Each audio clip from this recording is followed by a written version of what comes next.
ہوا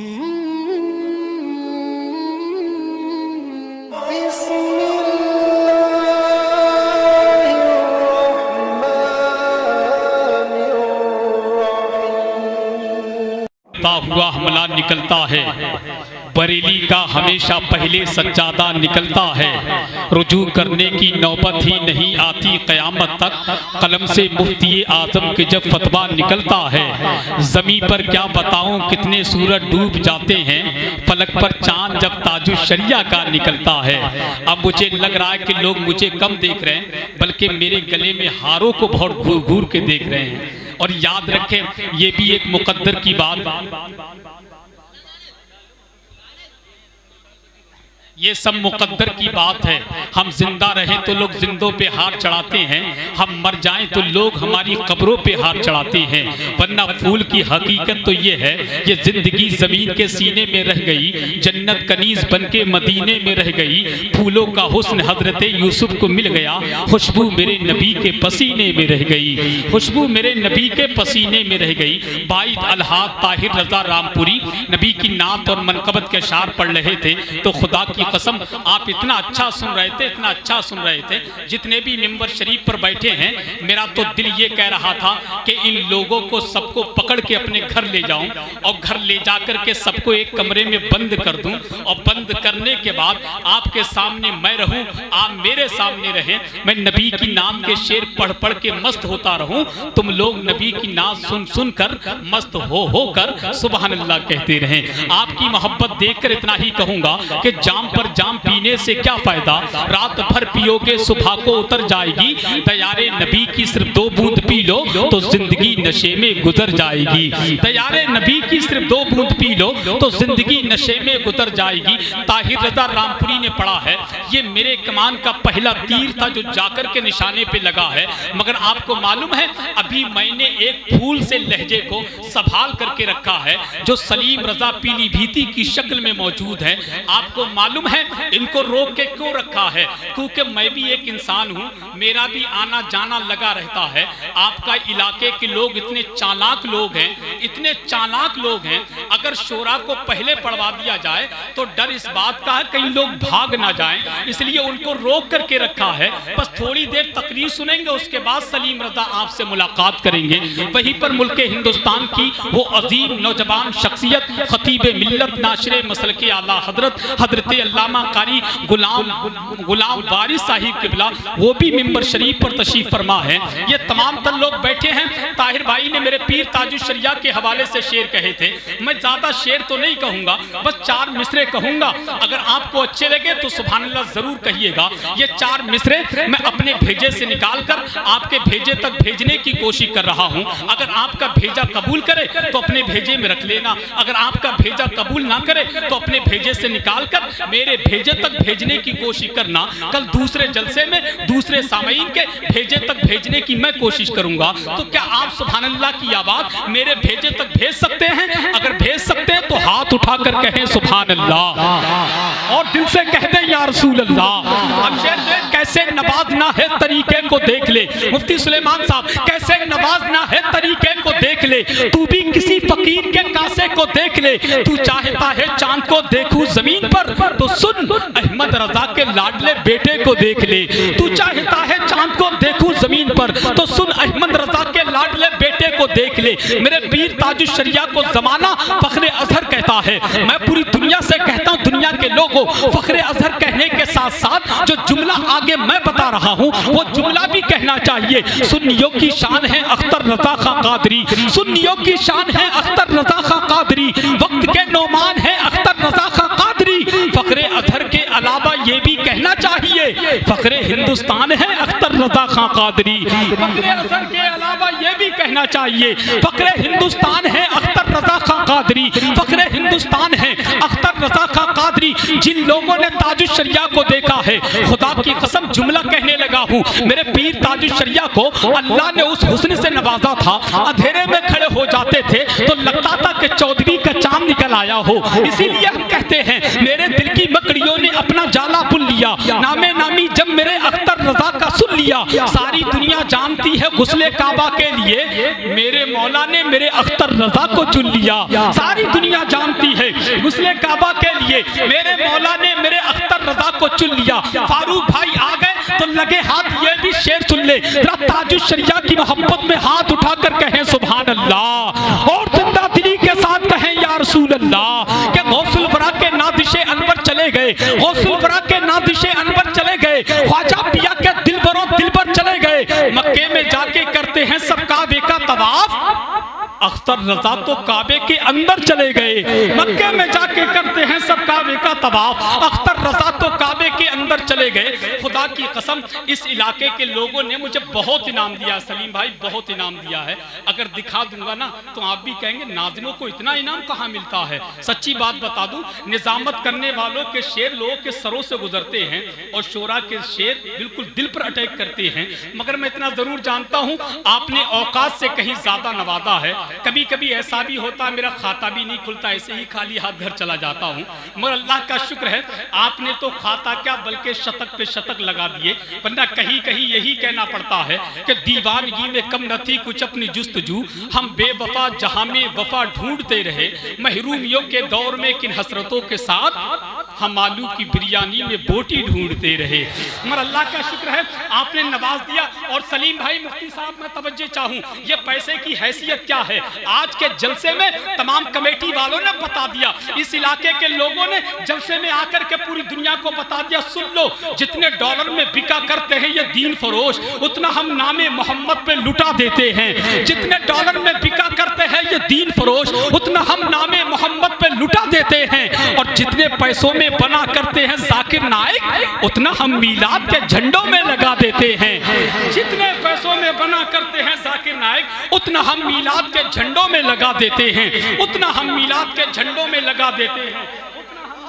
جھنڈوں میں لگا دیتے ہیں, اتنا ہم میلاد کے جھنڈوں میں لگا دیتے ہیں. حکم ہو رہا ہے دوبارہ شعر پڑھنے کا. مگر ایک بات سمجھ میں نہیں آتی, انعام دینے والے سب سامنے بیٹھے ہیں, کہ پیچھے انعام دینے والے لوگ موجود نہیں ہیں کیا؟ ہو سکتا ہے آنے جانے میں تکلیف ہوتی ہو, اس وجہ سے پرہیز کرتے ہوں. تو میرا ان کے لیے مفید مشورہ یہ ہے وہ پیچھے بیٹھنے والے ایک جگہ انعام اکٹھا کر لیں, جس کے نام سے بھی کرنا ہو, بعد میں جب صلاۃ و سلام ہو تو مصافحے کی شکل میں عطا کر دیجیے گا, ہے کہ نہیں؟ مگر بہرحال آپ سبحان اللہ ضرور کہیے. شعر دوبارہ پڑھتا ہوں, ذرا ہاتھ اٹھا کر کہیں لبیک یا رسول اللہ, اور زندہ دلی کے ساتھ لبیک یا رسول اللہ. کہ جتنے ڈالر میں بکا کرتے ہیں یہ دین فروش اتنا ہم نام محمد پہ لٹا دیتے ہیں, اور جتنے پیسوں میں بنا کرتے ہیں ذاکر نائک اتنا ہم میلاد کے جھنڈوں میں لگا دیتے ہیں, اتنا ہم میلاد کے جھنڈوں میں لگا دیتے ہیں, اتنا ہم میلاد کے جھنڈوں میں لگا دیتے ہیں. اراکین کمیٹی کے حکم کی تعمیل کرتے ہوئے شہنشاہ ترنم سلیم رضا پیلی بھیتی سے قبل آپ کی سباتوں کے حوالے ہندوستان کی راجدھانی جس کو دہلی کہتے ہیں, دہلی کی مقدس زمین کا وہ انمول خطیب, وہ مقبول خطیب, وہ مشہور خطیب, وہ مصروف خطیب جس کو دنیا شہنشاہ خطابت, آبرو اہل سنت, ترجمان مسلکی اعلیٰ حضرت, اسلامی اسکالر حضرت علامہ مفتی جاوید اختر نقشبندی دہلوی کے نام سے جانتے ہیں. پورا مجمع حضرت کا استقبال کر لے. زندہ دلی کے ساتھ ایک ہاتھ ابا کی محبت میں, دوسرا ہاتھ اماں کی محبت میں, دونوں ہاتھوں کو پرچم عباس بنا لے. جو کھڑے ہیں وہ بھی ہاتھ اٹھا لے, اور زندہ دلی کے ساتھ بولے نعرہ تکبیر, نعرہ رسالت, جشن عید میلاد النبی, سرکار کی آمد, آقا کی آمد, مدنی کی آمد, طٰہٰ کی آمد, یاسی کی آمد, مسلک اعلیٰ حضرت فیضان سرکار تاج الشریعہ, عشق محبت, عشق محبت. کہ ایک موم صفت دیکھنا پگھلائے گا پتھر, اس صاحب کردار کو آنے تو دیجئے, منکر نکیر آپ کو مل جائے گا جواب, پہلے میرے سرکار کو آنے تو دیجئے. فضل سیدنا و مولانا محمدن صلی اللہ تعالی علیہ وسلم علی العالمین جمیعا, وَأَقَامَهُ يَوْمَ الْقِيَامَةِ لِلْمُذْنِبِينَ الْمُتَلَفِّثِينَ الْخَطَّائِينَ الْهَالِكِينَ شَفِيعًا, فَصَلَّى اللَّهُ تَعَالَى عَلَيْهِ وَسَلَّمَ وَبَارَكَ عَلَيْهِ وعلى كل من هو محبوب ومرضي لديه صلاة تبقى وتدوم بدوام الملك الحي القيوم.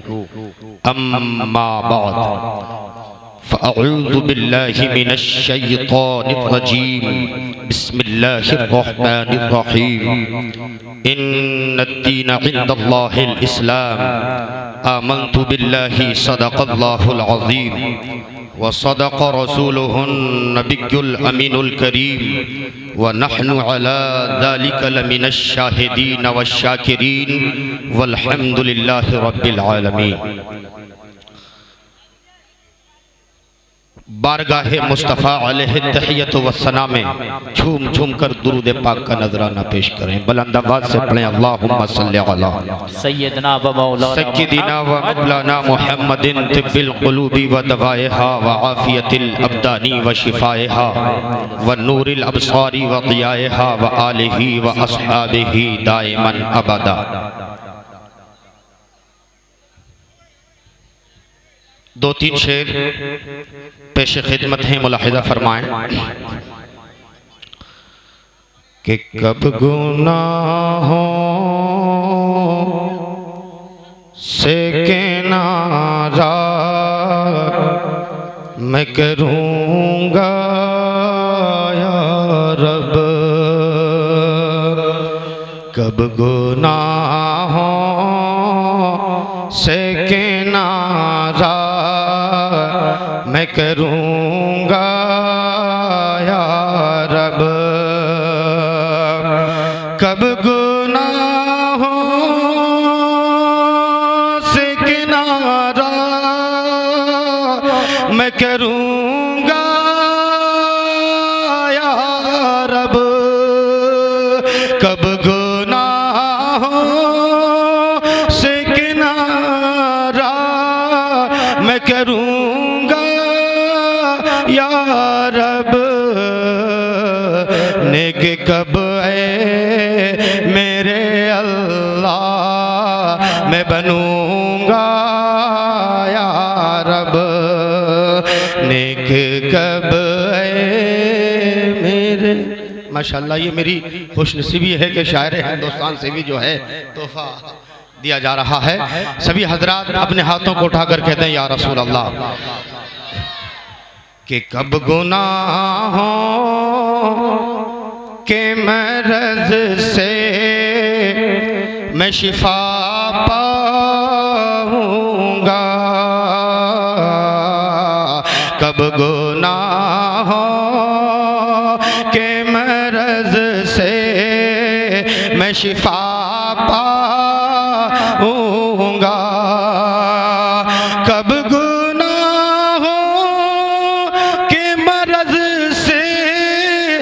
شفا پاؤں گا، کب میں بیمار مدینے کا بنوں گا یا رب، کب میں بیمار مدینے کا بنوں گا یا رب. حسب وعدہ آخری شعر ملاحظہ کر لیجئے. سبھی حضرات نبی کے نام پر کہتے ہیں یا رسول اللہ. یا رسول اللہ. کہ گرمی یہ حشر، گرمی یہ حشر، ہائے معمولی سی گرمی تو سہی جاتی نہیں، ہائے معمولی سی گرمی تو سہی جاتی نہیں، ہائے معمولی سی گرمی تو سہی جاتی نہیں، ہائے معمولی سی گرمی تو سہی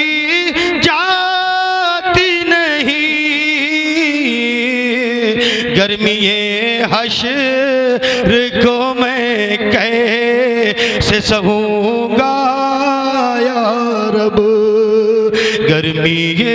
حشر کو میں کیسے سہوں گا یا رب، کب گناہوں سے کنارہ میں کروں گا یا رب، نیک کب میرے اللہ میں بنوں گا یا رب۔ درود پاک پڑھ لیجئے، اللہم صلی علی سیدنا و مولانا محمد صلی اللہ تعالی علیہ وسلم، طب القلوب و دوائها وعافیت الابدان و شفائها ونور الابصار و ضیائها وآلہ و اصحابہ دائما ابدا۔ حضرات، زمانہ قدیم میں ایک ایسا بادشاہ گزرا ہے، دنیا جس کو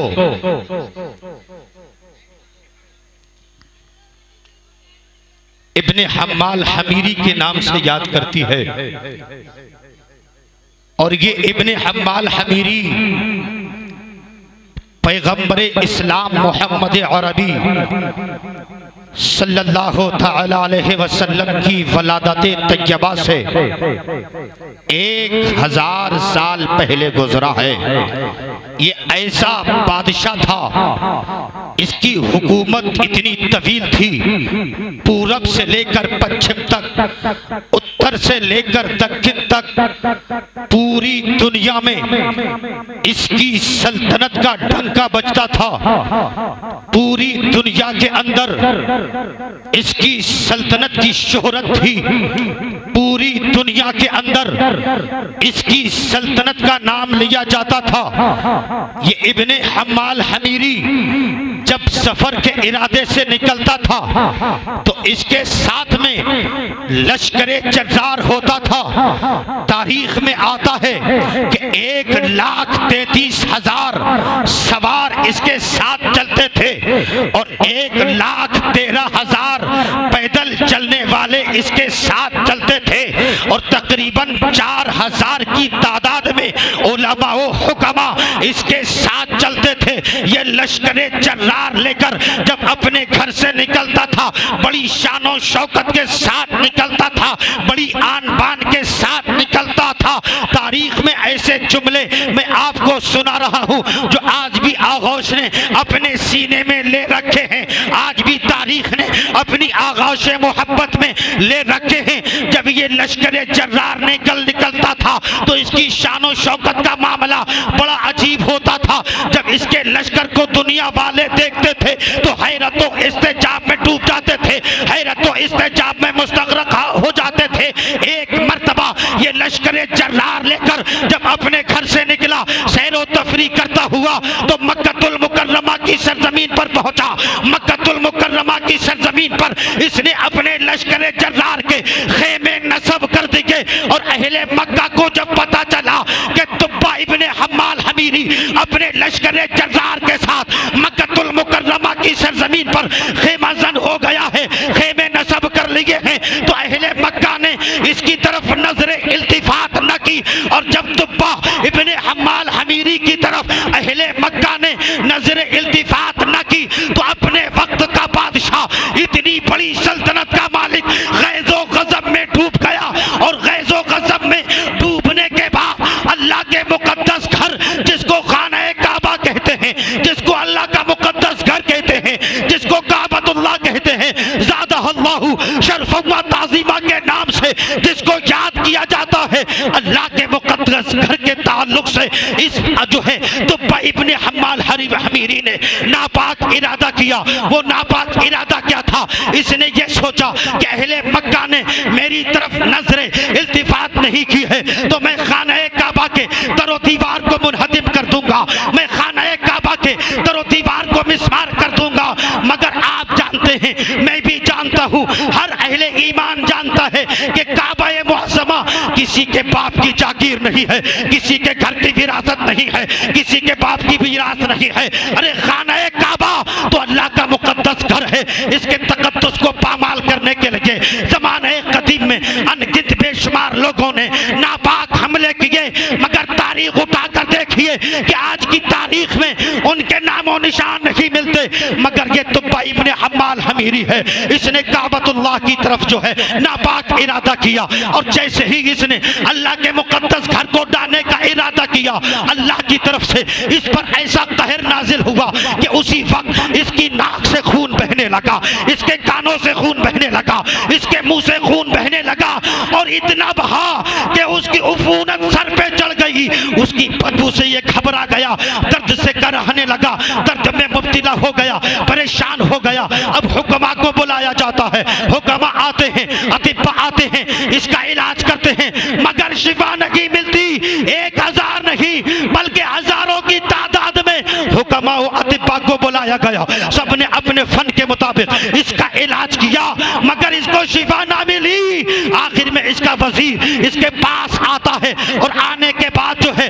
ہم کلام ہوتا ہے، گفتگو کرتا ہے، اور اس انداز سے بات کرتا ہے، اے میرے بادشاہ، جو ہے ہزاروں کی تعداد میں حکماء آئے، آ کر چلے گئے، اطباء آئے، آ کر چلے گئے، علاج کیا، شفا نہ ملی، سب نے لا علاج کر دیا ہے۔ اے بادشاہ، جو میں جانتا ہوں ہو سکتا ہے اس کے مطابق تمہیں شفا مل جائے۔ میں آپ سے یہ گفتگو کرنا چاہتا ہوں کہ اس مکہ کی سرزمین پر آپ نے خیمے نصب کیے، اہل مکہ نے آپ کی طرف نظر التفات نہ کی، اس کی وجہ یہ ہے کہ اہل مکہ کو وہ شرف حاصل ہے کہ اسی مکہ المکرمہ کی سرزمین پر ایک اللہ کا ایسا گھر ہے جس کو انطہرا بیتی للطائفین کا خطاب حاصل ہے۔ یہی وجہ ہے کہ وہ اللہ کے عشق میں ڈوب کر خانہ کعبہ کی خدمت کو اپنا جو ہے زندگی کا سرمایہ سمجھتے ہیں، اور کسی کو خاطر میں نہیں لاتے، کسی کی تواضع جو ہے نہیں کیا کرتے۔ اللہ اکبر، جیسے ہی اس کے وزیر نے یہ بات کہی بادشاہ کے دماغ میں آ گئی، مگر وزیر پیترا بدلتا ہے، پھر کہتا ہے بادشاہ مجھے سچ بتانا، جھوٹ نہ بولنا، ہو سکتا ہے کہ تمہارے سچ بولنے سے اللہ تمہیں شفا عطا فرما دے۔ اب وزیر کہتا ہے بادشاہ یہ بتاؤ کہ اس اللہ کے مقدس گھر کے تعلق سے تم نے کوئی ناپاک ارادہ تو نہیں کیا ہے؟ اللہ اکبر، جیسے ہی وزیر نے اپنے بادشاہ سے کہا، بادشاہ حیرت و استعجاب میں ڈوب کر انکار نہ کر سکا، اقرار کر رہا ہے کہ ہاں میں نے اس کعبے کے تعلق سے ناپاک ارادہ کیا تھا، اس کو ڈھانے کا ناپاک ارادہ کیا تھا۔ اللہ اکبر، وزیر نے کہا بادشاہ سنو سنو، دنیا کا کوئی حکیم تمہارا علاج نہیں کر سکتا، کوئی طبیب تمہارا علاج نہیں کر سکتا، رب کعبہ کی قسم جس کو انطہرا بیتی للطائفین کا خطاب حاصل ہے، اس کعبے کی قسم کھا کر میں کہتا ہوں تمہارا علاج اگر ہوگا تو دنیا کے حکیم سے نہیں، احکم الحاکمین۔ سبحان اللہ، سبحان اللہ، نعرہ تکبیر، نعرہ رسالت۔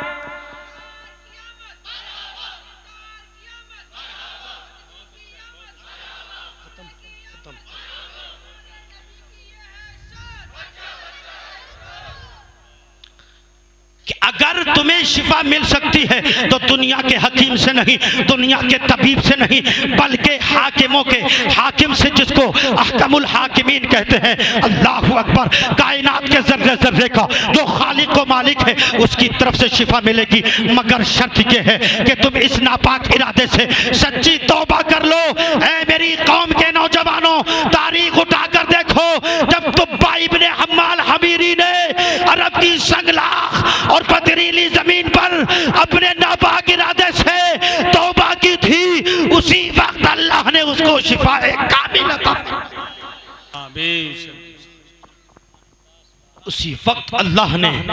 شفائے کامل عطا فرماتی تھی۔ وقت کی قلت کو مد نظر رکھتے ہوئے میں اپنی گفتگو کا یہی اختتام کرتا ہوں۔ اللہ رب العزت کی بارگاہ میں دعا ہے کہ وہ مجھے اور آپ کو سب کو حسن عمل کی توفیق عطا فرمائے۔ چلتے چلتے میں آپ کو پیغام دیتا چاہوں، اے میری قوم کے نوجوانوں، اگر تم کامیابی چاہتے ہو تو نمازی بن جاؤ، اگر تم شہرت چاہتے ہو تو نمازی بن جاؤ، اگر تم وقار چاہتے ہو تو نمازی بن جاؤ، اگر تم عروج کی ارتقاء کی منزل حاصل کرنا چاہتے ہو تو نمازی بن جاؤ، اگر بادشاہت چاہتے ہو تو نمازی بن جاؤ، حکومت چاہتے ہو تو نمازی بن جاؤ، امیر ہونا چاہتے ہو تو نمازی بن جاؤ، کاروبار میں برکت چاہتے ہو تو نمازی بن جاؤ، رزق میں کشادگی چاہتے ہو تو نمازی بن جاؤ، دنیا میں شہرت چاہتے ہو تو نمازی بن جاؤ، اور عذاب قبر سے بچنا چاہتے ہو تو نمازی بن جاؤ، عذاب موت سے بچنا چاہتے ہو نمازی بن جاؤ، عذاب دنیا سے بچنا چاہتے ہو نمازی بن جاؤ، عذاب حشر سے بچنا چاہتے ہو تو نمازی بن جاؤ، اس لیے کہ بے نمازی کا حشر قبر کے اندر ایسے ہوگا، ادھر کی پسلیاں ادھر، ادھر کی پسلیاں ادھر، اور قبر کے کیڑے مکوڑوں کی غذا بن جائے گا۔ اور نمازی کا عالم یہ ہوگا کہ جب اس کو اندھیری قبر میں رکھا جائے گا، اس کی پیشانی سے ایک ایسا نور نکلے گا جو قبر کے اندھیرے کو دور کر دے گا، قبر میں روشنی پیدا کر دے گا، اور صبح قیامت تک نماز کی برکت سے اس کا کفن بھی محفوظ رہے گا، بدن بھی محفوظ۔ وما علینا الا البلاغ۔ السلام علیکم ورحمۃ اللہ۔